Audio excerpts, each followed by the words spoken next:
If you want to know if something is effective, just consider who's criticizing it and why.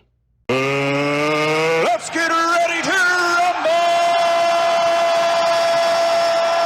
You can't handle the truth.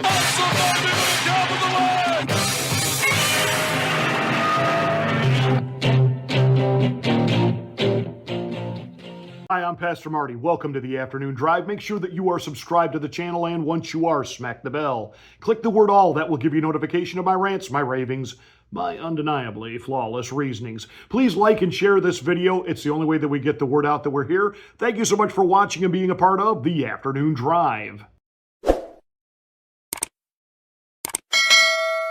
of my all-time favorite Christmas specials has to be a Charlie Brown Christmas. I've been watching it just about every year since I was a kid. And of course, with the miracle of modern day streaming, you can watch it anytime you want. And I was just thinking about that opening scene when Charlie Brown and Linus are, talking like this on the fence. And, Charlie Brown begins to kind of lay out for Linus that Christmas is coming and he should be happy, but he's really not. That he likes getting Christmas presents and all of those things, but he always ends up feeling let down and depressed. And finally, Linus turns to him and says, "Charlie Brown, you're the only person I know that can turn a wonderful season like Christmas and turn it into a problem. Enter the Democrats." For years, and I'm talking about back when I was a kid, back during the Reagan years, liberals were referred to as tax and spend Democrats. That's what they did, constantly dreaming up ways to raise taxes. Why? Because Lyndon Johnson thought it would be a great idea to popularize that concept. Just raise taxes and give a lot of money away, and that's how people will vote for you. And he talked about that very openly, that he was going to take your money and give it to this guy over here, and that this guy over here would love him and vote for him, and he didn't care if you didn't. And so that became the mantra. And even moving forward, we constantly hear Democrats with that pay your fair share, pay your fair share, millionaires, billionaires, pay your fair share. Funny thing is, Bernie Sanders, who for years, we need millionaires to pay their fair share. But once he took a couple of buyouts, one from the Clintons and one from the Bidens, to kind of stand down, get in line, and do what he was told, and he himself and his wife became millionaires, Bernie modified his little mantra. No longer does he say, millionaires should be paying their fair share. Now he is saying, billionaires should be paying their fair share. What that really is he's winking at his party like, if you want my continued support, you are going to make me a billionaire. Then I will get off the billionaires' backs.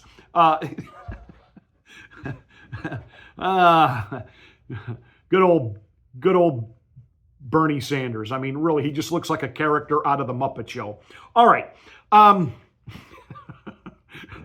So, for years, people, Republicans, Democrats, Libertarians, I'm talking about among us, the masses, we the people, have complained about taxes and what the money gets spent for. That we seemingly have hundreds of billions of dollars for all kinds of foreign aid for things like Ukraine and Iran and all these other projects that we seem to farm out our money all over the world, while our own roads and bridges are in disrepair, while we've got, homeless veterans living under overpasses, and while we've got people in North Carolina which are still living in tents following a hurricane, because we just found out that FEMA, as we suspected during the election, had depleted all of its funds and giving them away to the illegals who aren't even supposed to be here.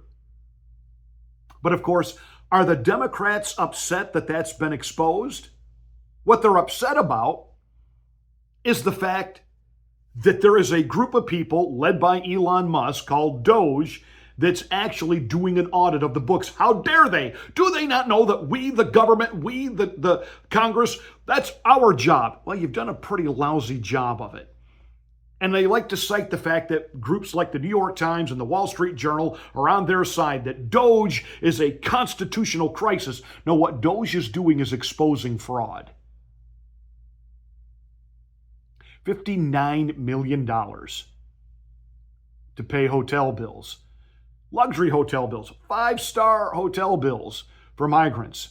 When was the last time you were able to afford a five-star hotel? And so while we are just paying for all this endlessly, there never seems to be any stop in Washington to what they're going to give money to. And when we found out what USAID was spending money on, trans operas in other countries, really? Can you imagine what we're going to find out with the Department of Education? And some of that has been exposed.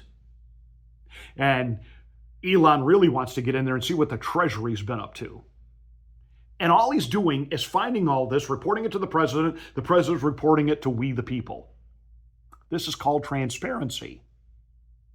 But all of a sudden now, the Democrats are not interested in transparency. They want to go after Elon Musk. They want to go after these 19-year-old kids. Wasn't that long ago, as I alluded to the other day, that they wanted us to listen to a 13-year-old who hadn't even finished school about climate change. How dare you? Too bad, Sweet Pea, but that's the truth. Now, the New York Times has tried to do this hit piece that Elon Musk is going to do to the government what he did to X, formerly known as Twitter, that he cut all these jobs, and he has actually killed their revenue. And they couldn't sell Twitter today for what Elon Musk paid for it. And they're trying to say this is what he's about to do to the government, and there's a crisis. But Jeffrey Mead really broke this down and explained very, very clearly that though he's cut Twitter by 80% and yes, cut the revenues, the profitability has doubled. Bump, bump, bump. They offer more services than they ever did before. And everything there now works. There's no glitches, no hang time. It works. And it's now doing more than it ever did when we were just tweeting. So listen to Jeffrey Mead take apart this so-called analysis of why what DOGE is doing is going to be tantamount to what happened to Twitter. All right, let's debunk the New York Times. If you want to understand what Elon Musk is doing now to the federal government, all you have to do is look at what he did at Twitter. 2022, Elon Musk bought Twitter for $44 billion and molded it in his own image. He focused on mass layoffs, on reducing real estate footprint, and on pushing employees to resign so that he could cut back on payroll and real estate costs. Now he's taking those same tactics to the US government. Just look at the email that the federal government recently sent to its workers, offering them a buyout to leave the government. It echoed a similar message that Elon Musk sent to Twitter employees in November 2022 with the exact same subject line. Musk uses an approach to his businesses called zero-based budgeting. He's now started to use that tactic in government and say basically government spending needs to come down to zero and line items need to be added back one at a time. And some of the same people that Elon Musk used during his Twitter takeover are now being deployed to help cut costs at the federal level. Okay. So it's worth asking, how successful were Elon Musk's tactics in reducing costs at Twitter? While he's cut costs in slashing back budgets, in reducing headcount by around 80% of people, corresponding revenue has also gone down. Its valuation per investors has declined significantly from the $44 billion that Musk paid for the company in 2022.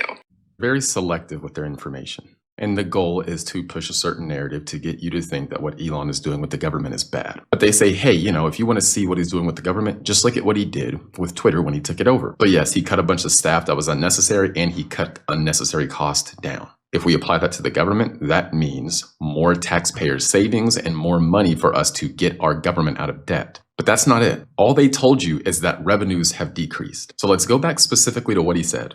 Budgets in reducing headcount by around 80% of people, corresponding revenue has also gone down. Notice how he didn't say corresponding profits has also went down, because it hasn't. Notice how he also didn't tell you that there was an advertising coup against X. A bunch of platforms stopped advertising on there to hurt the platform since Elon took it over. But let's go back to profit. He didn't say anything about profit or EBITDA. Let's read this. Start at the bottom paragraph. In 2021, Twitter reported adjusted EBITDA of about $682 million and about $5 billion in revenue. That was the last full year before Elon took the company private. Now let's go to the top. X reported to investors 2024 adjusted earnings, basically adjusted EBITDA, right, of about $1.25 billion and an annual revenue of $2.7 billion.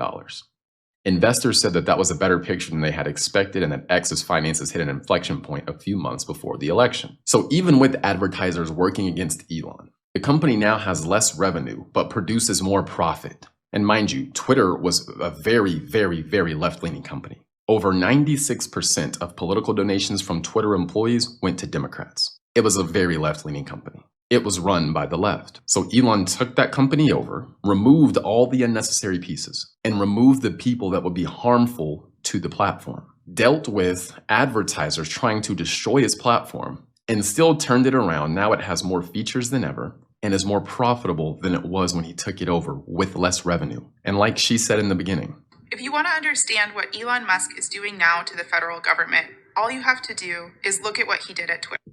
Boom. The bottom line is our so-called representatives, i.e. Congress, our so-called free press that speaks truth to power, they're not really interested in transparency. They're not really interested in figuring out where the waste and corruption is. They want the waste and corruption to continue so that they can stay in power and grift and ingratiate themselves, allowing the media to speak their talking points for them. Donald Trump and Elon Musk coming in there and literally tearing down the black curtains and letting the light shine on the cockroaches is not what they want. And that's why they're screaming.